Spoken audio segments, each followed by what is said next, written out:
All right, hey guys, how you doing? Welcome back. Lesson 92. We're going to look at exponents and order of operations today. Okay, let's go back and look at this, writing this in expanded notation. Well, we know what this is, right? If we had to write it, we would say that's 3 times 100, right? Plus 6 times 10, right? Plus 5 times 1, of course. Okay, now we're going to write the same number using exponents. Okay, so exponents, remember, that's something to the something power, and we're going to use 10 and 1,000 and 1 and 100 and so on. So we know that this is 300, right? So we're going to write, instead of writing 3 times 100, we're going to write 3 times 10 to the, what is 100? 10 to the what power? Second, right? Okay, we can just kind of chop through like that, and we're going to add 60 is actually 6 times 10 to the first power, right? Okay, then 5, logically, even if you had no idea what you could do whatsoever, if you looked at this and said, okay, 10 to the second power is 100, 10 to the first power is 10, well, this is 5 times 1, really, right? Because 5 times 1 is 5. So if you said that 100 was 10 to the second, and 10 was 10 to the first, well, 1 would be 10 to the 0 power, logically, right? Because each time we divide by 10, that's 100, that's squared. 10 to the first power, and then just 1, that's what that's going to look like. Okay, we'll talk more about 0 power later on this year. So, okay, that's all you need to do when they ask you to do that, all right? Let's go back then. Let's do an actual word problem. The speed of light is about 186,000 miles per second, right? Write that number in expanded notation, then in expanded notation using exponents. Okay, well, I mean, we all know that this is going to be well, let's see, this part, let's chop it up into bits here. This is going to be 100,000 there, right? And then what's this number really, the 8 stand for? 80,000, right? Okay, and then the last one is, you can just read it, 6,000. So you would say 100,000 plus 80,000 plus 6,000, that's your answer. Now, if you did exponents, you'd do 100,000. That's going to be 1 times 10 to the, and by the way, if you want to visualize this, let's just do it out, write it out like this. If you had 80,000 plus, that's 6,000. Okay, that's what the first answer is. 100,000 is 1 to the what power? Your brain should be telling you 10 to the first power, then it's 100, then 1,000, then 10,000, and then 100,000, right? So in other words, how many zeros do you see in this number? 5. That's the same number that the exponent will be right there. All right, we'll do that. I think sometimes in your book I'll have the parentheses around it. Okay, 80,000 will be, of course, 8 times 10 to the, look at 80,000. How many zeros? 4. All right, plus 6 times 10 to the third. Okay, that's it. That's your whole answer right there. Okay, all right. Let's look at order of operations. Make sure that you have this down. You will use this next year, next year, next year, next year, the next 10 years, the next 17 years, the next 4 years, the next 23 years, and the next 9 years. Okay, wait, no, you'll be dead at some point then. Never mind. Okay, well, anyway, you'll use this a lot of years in the future. Okay, so make sure you have this down. And if you want to write it down, go ahead, pause it. Number one thing you do is parentheses, right? Number one thing. Second thing, powers and roots. Now, sometimes you will see this written as exponents. Exponents. You can do square roots, or you can do something to the second power. Same thing. You do this next, all right? Third thing you do, multiply and divide, left to right. Last thing you do, add and subtract. Now, sometimes you will see this, so just be aware of it. You'll see this written as the order of operation little device here, okay? It's parentheses, exponents, which takes care of that.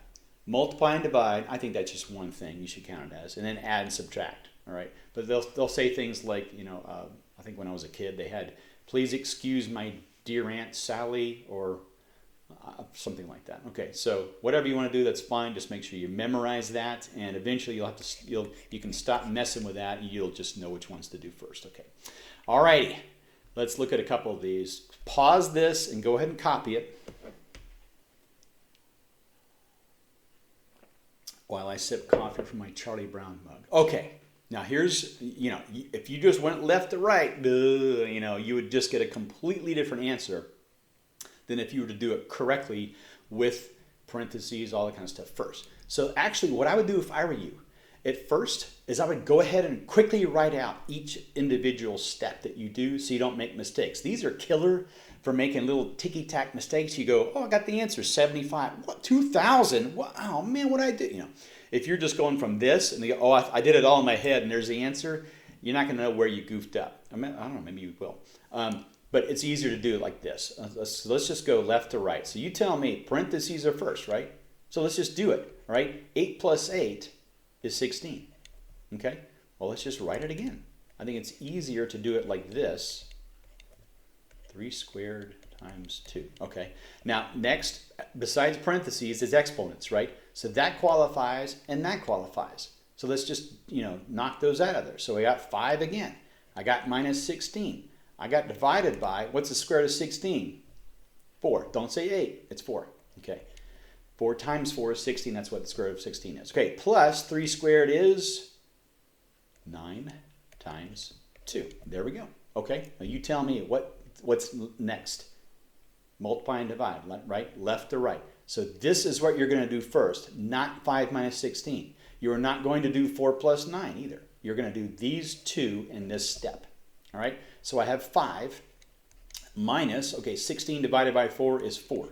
Plus 9 times 2 is 18. Now it's a piece of cake, right? Now you don't have to write a whole nother step. You can just finish up this step, right? 5 minus 4 is 1. 1 plus 18 is 19. Boom, there you go. Now if you were just to go left to right, you get like this atrocious answer. But you did order of operations, you got it right. Okay, all right? Powers of fractions, review. What does this mean? In other words, if you had, let's say you're a big brother to a little, 7-year-old brother, or let's say a very smart cat that you could explain this to. How would you say 3 squared? What does that mean? If it's the cat, you're in trouble because you have a talking cat. You should flee the vicinity immediately. Okay. Obviously, this means 3 times 3. We just don't want to have to write out 3 times 3 2 times. It just saves us time. And the answer to that, of course, is 9. And this is a heck of a lot easier than going 2 times 2 times 2 times 2 times 2 and all that kind of thing. The answer to this is 32. All right? Well, when you see something like this, what's actually happening is you're multiplying this number by itself 5 times. Right? Can you multiply fractions together? Yes, you do it all the time. Look at this. Have you ever done this before? 7/8 times 3/11 or whatever. Of course you've done probably hundreds of those, okay? Probably after your mom punished you for not doing the dishes or something, okay? Well, look at this. Does that look complicated? What's it actually mean based on what you just told your very smart cat in the previous slide here? It just means whatever that is, you multiply it by itself, 2 times, right? So if you want to, you can just write this out. This means 2/3 times 2/3. No big deal, all right? And the answer is 4/9. Done. Just because it's a fraction doesn't mean it's more difficult to square it. You just multiply fractions. You already know how to do that. Okay, that's it. That's the whole lesson. Okay, pause it. Try the practice problems, and let's knock these out together as soon as you're finished with all of them. All right, pause it. Okay, number 1, this is going to be 2 times 10 to the 6th power plus 5 times 10 to the 5th power, right?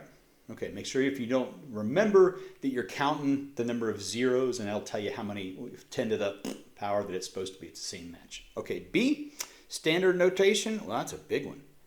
That is a lot. That's 5,200,000,000,000. All right? Now, if you want to, 10 to the 9th power, you can just go like this if you want. 5 times 10 to the 9th power. Just go 1, 2, 3, 4, 5, 6, 7, 8, 9. All right? I think I might have said 10th, but I meant 9th. There you go. That's 5. You should go, oh, wait a second. That's comma. That's 5. Okay, 5 billion. Now, 2 times 10 to the 8th, you should go, oh, that's easy. If this whole thing is 9, then this part right here will be the one with the 2 in it, because you can go 5,200,000,000. Okay, C. There you go. Make sure that you have C correctly done. You're going to do the parentheses first. That's where the 9 is. Okay? So and then you're going to do 2 to the 3rd power. And 2 to the 3rd power is 8 Then you're going to multiply by 3. That'll give you 24. And then, divided by the square root of 9. You know what? You want to do this part first before you do that. So all the exponents in square roots first. And you get 31. There you go. Okay. D, 1/2 to the third power means 1/2 times 1/2 times 1/2. Now you might have been able to do this in your head. Obviously 1 times 1 times 1 is 1. 2 times 2 times 2 is 8. There you go. 1/8. Right? E, 0.1 squared. You might go, oh, we don't know. Come on. You know, this is easy. You've done this a million times. So things like this. 0.1 times 0.1. Just do this if you want. It doesn't matter. 1 times 1 is 1. And you know, since you have one number after the, one digit after the decimal, and another digit after the decimal, you're going to need 2 digits after the decimal. Well, you only have 1, so you add a 0, and then there we go. That's all there is to it. Okay, that is E. 1/2 to the second power. I wouldn't do it 1/2. I'd go like this. I'd go 3/2 to the second power, and that just means 3/2 times 3/2, which is going to give you 9/4, right? Okay, F. Here is a doozy. Let's take a look at it little by little. 2 plus 3 is 5. 5 squared will give you 25. That's where we get this right here. Parentheses first. 2 squared is 4. Plus 3 squared is 9. That's where you get this part right there. So 25 minus 13 is 12. There you go. That's it. Okay. All right. That's it for 92. Take a deep breath. Run around the block. Go walk your dog. Get a drink of water. Walk or drink of water. Get a dog. Ask your mom to buy you a dog. Just tell her it's okay. It's for math. And come back and do your math problem set. Get at least 25 right if you possibly can. All right. See you guys next time. Bye.